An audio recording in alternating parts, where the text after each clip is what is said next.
Jeremy, it's great to see you back in the famous red, white and blue of Team USA. A word on how it feels to be back at the helm? Very good.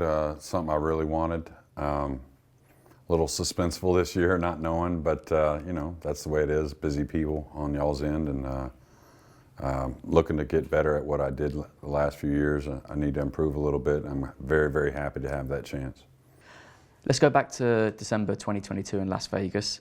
How do you reflect on that week for yourself personally and the team, and how they held themselves in front of that home crowd?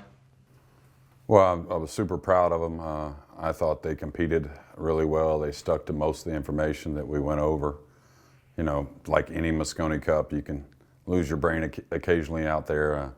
I probably lost my brain a little bit on the sidelines at times, but it was a great week. I mean, we were in position to win that cup. A couple of things got away, kind of like 2021 to be fair, and so we got to look at that and try and move forward. You've had 5 years now with Team USA, both as a vice captain, as a captain. How have you grown personally and also managing the expectations of the nation in the biggest event of the year? Well, you know, the first couple of years as an assistant, I learned a lot from the team. I learned some things from the captain. Then tried to kind of add myself to it as well, and me playing in the event, experiencing what it's all about and what you can feel out there. You know, it's a wide spectrum of feelings, right? And then trying to apply that to our players. And you know, it's a up and down kind of situation. You have to check your nerves and your thoughts at all times, I think. And then you know you have to have your players on the forefront of your mind. So there's a lot to learn at all times. I think kind of understanding the situations and what your players are doing is the biggest pieces to winning. But yeah, it's always something new at the Mosconi. I'm sure you've got a pretty good idea of a couple of names that are going to be in that team. But how much have you been looking into possibly some new faces this year? Well, absolutely. That's the goal, is to have opportunity. It's a numbers game. You want those chances with the new faces, and some of them have shown, you know, some real game and heading in the right direction. I anticipate a new face or two on the team this year, whether that be by points or by choice. So it's a good thing. It's a good thing. I think if it wasn't in that case, America would be in bigger trouble. You've had some great memories at Alexandra Palace, most famously that year in 2018. How important is it for you to get your hands on that silverware back in that famous arena? Oh, it's very important. I mean, it's a very serious thing to me. You know, some players through the years had looked at it kind of like an exhibition or whatnot. I've never looked at it that way.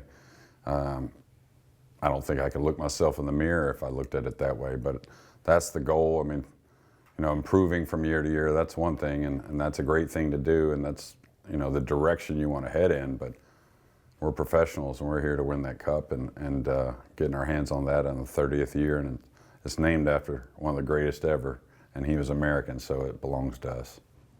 You'll be facing off against a new European captain this year. Germany's Ralf Eckert is the new leading man. Tell me a little bit about your experiences with him over the years and your initial reaction to that news. Yeah, I wasn't too surprised about the news of it. Getting to that in a moment, but I met Ralph probably around 91, 92. He used to come to Texas and spend some time with one of the greatest to ever play the game from Texas, Bob Vanover. And he was a competitor at that time, and even though he's away from the game, you know, in a competing way, you know, he's a guy that I know wants to win if he's involved. And Ralph's a great guy, pure class. And I'm sure he'll be a great leader for Team Europe. And as we know, the Mosconi Cup atmosphere is unlike no other, especially that Alexandra Palace crowd. How will you manage your emotions heading into that week, and also, most importantly, the team heading into that opening day as well? Well, that's something that I've learned a little bit the last few years. It's easy to get very involved. It's easy to let the blood boil a little too quickly and easily, right? But you got to take it in. You got to stay in the moment. You know, all those cliches, they stick around for damn good reason, right? Because they're pretty true. So, you know, keep the boys in the moment, keep myself in the moment. just try and slow everything down as much as you can. We want as long a night, as long as evenings as we can out there in the arena, and then let the chips fall where they may. And December may seem a way off with a lot of pool to play between now and then. Have you already started to think about possible wildcard selections for your team as well, or will you wait for those automatic spots to be filled? Oh no, absolutely. I've looked at a lot of things. The anticipation of being a possible captain again. I've looked all year, to be fair. I mean, and thrown my little tidbits at times to different players and really to the Matchroom team, because I didn't know if I was going to be captain or not, but I still wanted America in its best position to win. And obviously you guys are coming off the back of 3 Mosconi Cup losses, but it's fair to say you've been well within touch and distance in a couple of those cups, particularly the last few. How can you build on that experience and turn it importantly into a title win this December? Yeah, well, I mean, we got to, keep the guys positive. I think they realized they were in position to win the last 2 years. I really feel that, and like I said, feed off the positive, recognize where we went wrong, myself included, and just trying to improve. Our team's there to fight, and that's our biggest asset is our fight, and so we're gonna keep reminding them of that constantly. We're there to go toe-to-toe with the best in the world.